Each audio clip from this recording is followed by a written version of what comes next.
Hello students, welcome to Adi Pathshala. Today we are going to discuss acid, bases and salt chapter, chemistry class 10th.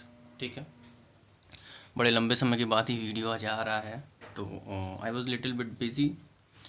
चलिए आज का जो video है उसमें हम लोग इंडिकेटर्स को स्टडी करेंगे। जो पहला पार्ट है, ठीक है, नेचुरल इंडिकेटर, सिंथेटिक इंडिकेटर, इन सारी चीज़ों को समझेंगे। चलिए बिना देर के स्टार्ट करते हैं। ठीक, इंडिकेटर क्या होता है? देखो, इंडिकेटर वर्ड से ही समझ में आ रहा है किसी चीज़ को इंडिकेट करने वाला, दर्शाने वाला, बताने वाला। ठीक है, अब केमिस्ट्री में इंडिकेटर का काम होता है एसिड या बेस की प्रेजेंस को बताना, या ये भी बताना कि जो सॉल्यूशन है वो न्यूट्रल है या नहीं। ठीक है, या तो सॉल्यूशन एसिडिक होगा, या बेसिक होगा, या न्यूट्रल होगा। ठीक, यहाँ पर इंडिकेटर एक ऐसा सब्सटेंस है जो कि एसिड या बेस की प्रेजेंस को बताता है। अच्छा, कैसे बताता है? या तो उसके कलर में चेंज होगा, ठीक, या फिर उसकी स्मेल में चेंज होगा मिक्सचर की। ठीक, कितने टाइप का होता है? बेसिकली हम लोग एक चीज़ जानते हैं कि नेचुरल और सिंथेटिक, और इसके अलावा एक टर्म आता है यूनिवर्सल इंडिकेटर का। ठीक है, तो अब समझेंगे नेचुरल इंडिकेटर क्या है। नेचुरल जो इंडिकेटर्स होते हैं वो नेचर में सिंपली अकर करते हैं, ठीक है, प्रेजेंट होते हैं। कौन कौन से होते हैं देख लीजिए। लिटमस, ठीक है, एक फ्लावर डाई होता है। टर्मरिक, हल्दी, ओनियन, प्याज, वनीला, सभी जानते हैं। रेड कैबेज एक्सट्रैक्ट, ये सारी चीज़ें। ठीक, तो ये जो भी कुछ है ये नेचुरल इंडिकेटर्स में आते हैं। सिंथेटिक इंडिकेटर्स क्या होते हैं? ये पूरी पूरी इन्फॉर्मेशन है जो आपको लर्न करनी है, इसके पीछे कोई लॉजिक नहीं है। ठीक है, कोई लॉजिक लगाइएगा भी मत। दे आर ह्यूमन मेड, इंसानों ने इसे बनाया है, केमिकल फैक्ट्रीज में प्रिपेयर किए जाते हैं। Methyl orange, phenolphthalein etcetera. ठीक, आगे बढ़ेंगे, थोड़ा सा इनको डिटेल में समझेंगे। लिटमस क्या होता है? ठीक है, एक पर्पल कलर का डाई होता है, ठीक है, जो कि लाइकेन प्लांट से निकाला जाता है, फ्लावर एक्सट्रैक्ट है। ठीक, स्पेशलिटी क्या है? ये ब्लू लिटमस को, ठीक है, ब्लू इट टर्न्स ब्लू, ठीक है, टू रेड, जब कभी भी ये एसिड में डाला जाता है। मतलब इसके पेपर्स आते हैं, छोटी छोटी स्टेप्स आती हैं। अगर आप ब्लू लिटमस पेपर लेते हो और एसिड सॉल्यूशन में डालते हो तो वो रेड कलर में आ जाएगा। रेड कलर आते ही आपको पता चल जाएगा कि ये एसिड है। ठीक, और इसका जस्ट अपोजिट, अगर रेड लिटमस पेपर आपके पास है और उसको किसी बेस में डाला तो वो ब्लू कलर का हो जाएगा। अगर आप, मेरे वर्ड्स पे प्लीज़ ध्यान दीजिएगा, अगर आप ऐसा करते हैं कि रेड लिटमस पेपर को ही एसिड में डाल देंगे तो उसमें कोई चेंज नहीं आएगा, और अगर ब्लू लिटमस पेपर को बेस में डालेंगे तो भी उसमें कोई चेंज नहीं आएगा। कॉन्सेप्ट क्लियर रखिएगा।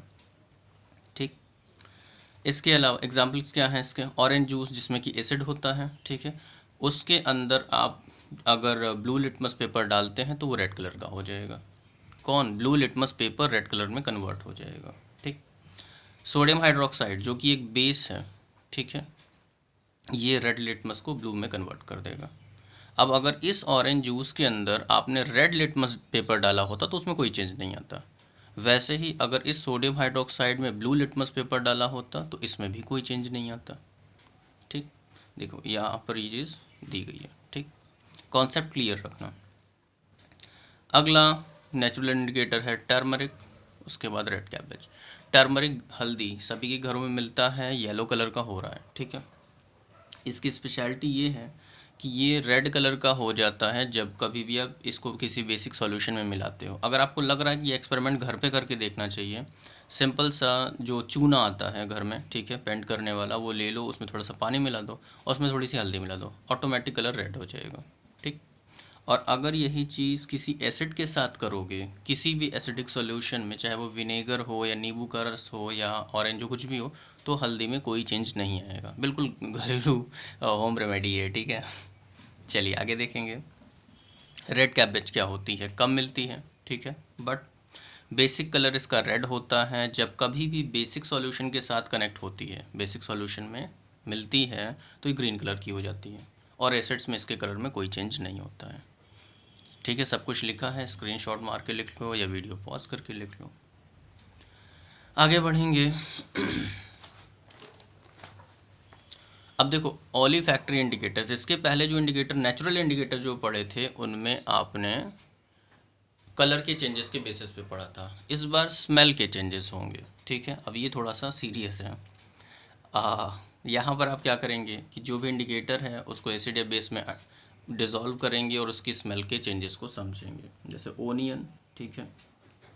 ओनियन क्या करता है, बेसिक सॉल्यूशन में जैसे ही जाएगा इसकी स्मेल में एक अच्छा खासा बदलाव आएगा, एक चेंज आएगा, तो पता चलेगा कि ये जो सॉल्यूशन है ये बेसिक है। एसिड्स में इसके अंदर कोई चेंज नहीं आता है, ठीक। वनीला आइसक्रीम सबने खाई है, ठीक।